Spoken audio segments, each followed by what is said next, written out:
Hi, everyone. I'm really excited to try out printmaking with you this year, and I wanted to give you a brief introduction. So for this printmaking project, I'm going to give you a few options. One is smaller blocks of linoleum like this. Another is larger blocks of thin, this is called battleship linoleum like this. And another option is doing a woodblock print on a surface like this. So I'm going to go through some of the pros and cons of each of those and show you some examples. Here is an example of a two-color Linocut print from a small block like this. This is 4 inches by 6 inches. And basically you carve both sides of the print, both sides of the block to create one side that has your colors on it and one side that will have like your details and, background and things like that. Here's an example of a woodblock print. This is the first woodblock print I ever made. And one thing that's really lovely about woodblock prints is that you can actually see some of the wood grain in the final piece. And there's a lot of kind of intricacies to carving wood that is a little bit more challenging, but also really unique and has a deep history to it as well. So I think woodblock prints could be a really nice option if you want a little bit of an extra challenge. The idea of a two-sided, well, let me start by sharing my screen. There are some, so here is a quick rundown. So first of all of these options are what we call reduction prints. This is where we're carving into our surface, we're carving into our material and removing material. And what is left creates the image. So here I have carved away most of the background. I have carved away shadows here or highlights here. And what remains will print black in this case. On this side, I've carved away sort of the opposite. I've carved away this interior part. And what prints is this background area. So part of the difficulty here is that you're thinking in reverse. Instead of coloring the outlines, we are carving everything but the outlines. Instead of shading dark areas, we're actually carving away the highlighted areas. So that can be a little tricky to think about, thinking in reverse. Like I said, these are the 3 options. We have the rubber or easy cut linoleum. We have battleship linoleum, which is just an epic name. And then we also have wood blocks, which are really cool. Another thing to keep in mind is that your image will get reversed. And when we transfer to the block, that will mitigate that. It will reverse for you, but be careful when you're designing with things like text. It can be a little bit tricky. So I'm going to walk you through like how this process starts.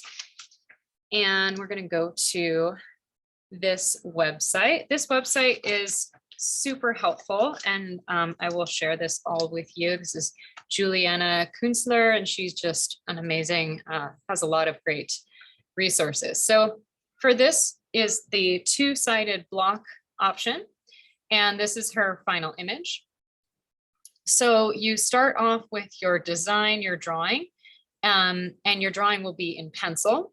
And then you place your drawing on your block and you rub the back of your drawing, and the graphite that is on your drawing will transfer to the block. So it'll look like this.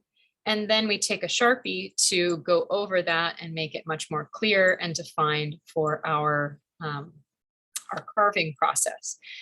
So this is the detail block. This is the black side of the block.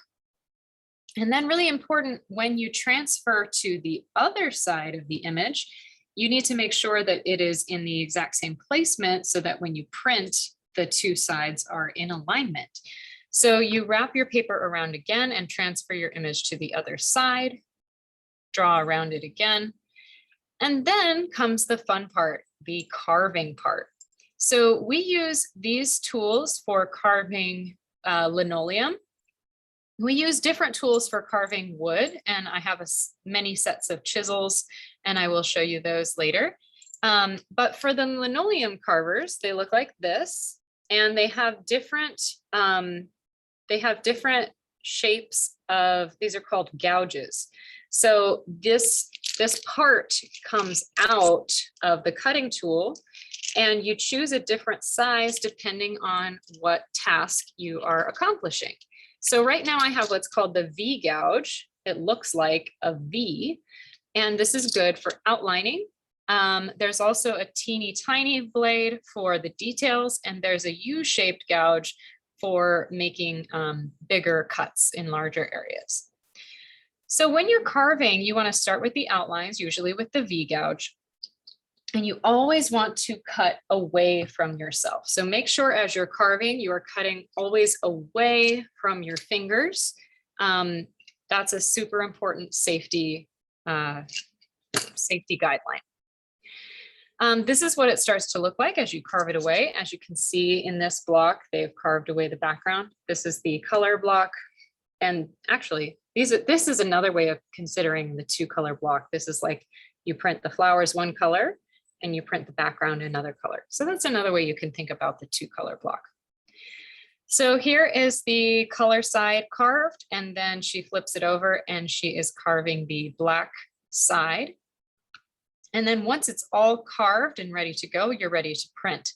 Now here, you'll notice she's carved away everything except for those outlines. So this is what I mean by reduction printing or thinking in reverse. So these lines that remain here, those are the ones that are going to be printed.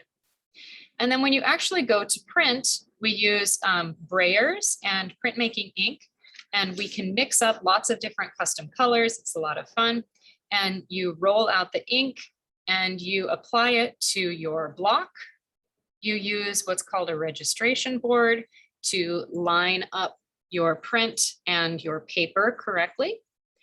You put your printmaking paper down, and then you either use a clean brayer or something called a baron to rub the back. You can also use a spoon to get fine details.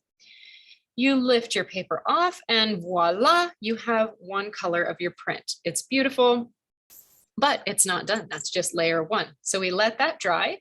We wash our printing block, and the next time we print, we can do our second color. So in this case, we're using black, rolling it out onto the finished block, lining it up on the same registration board, and then taking our first color print and putting it onto the newly inked second side of the block, rubbing the back, pulling it off, and voila, we have the finished image. So we've printed the second color on top of the first color.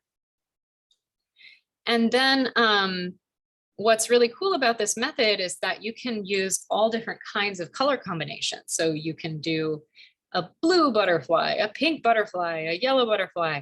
Obviously, I don't want you all to do butterflies, but this is just an example.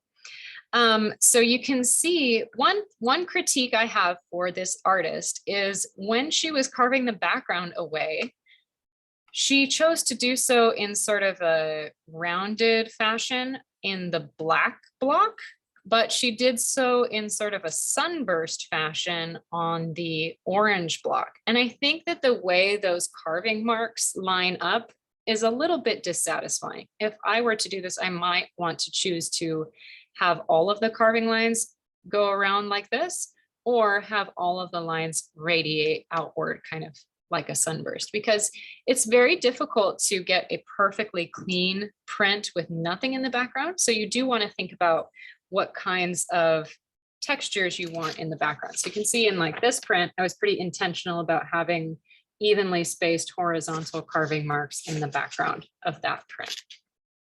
Okay. So that's basically how the two-sided block comes along. I will also share with you a video about what a multicolor reduction print looks like.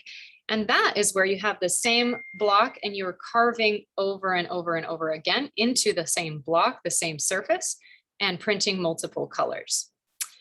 But before we go to that process, your first step will be to design a signature stamp. So that's what I'd like you to work on first.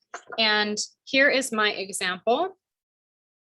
It has two sides because I wanted to display what it looks like to have two different types of prints. So here you can see I have carved around the HC and it prints with the HC in black. And on this side, I've just carved out the HC and it prints the HC in white.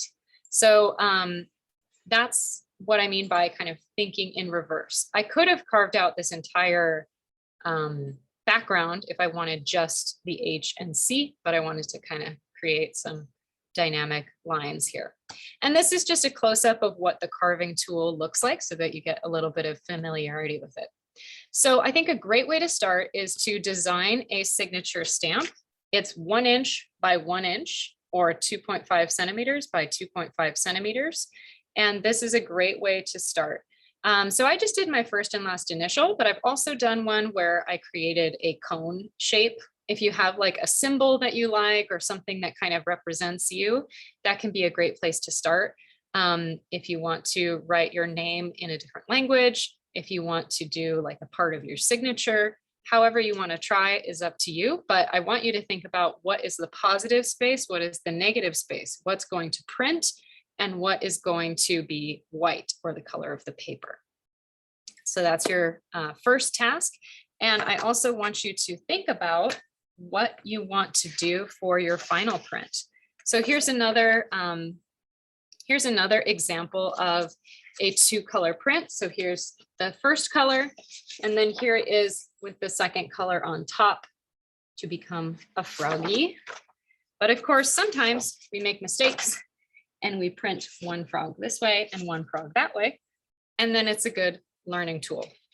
Another thing you can do with these two color prints is you can have, it goes this way. You can have gradient backgrounds, and that can be a lot of fun in the printing process. So yeah, I just have a few examples here to show you. These are all from former students. All did a beautiful job. I love this piece as well. I think I showed this at the beginning. So start to think about it and have fun with the process. Thanks.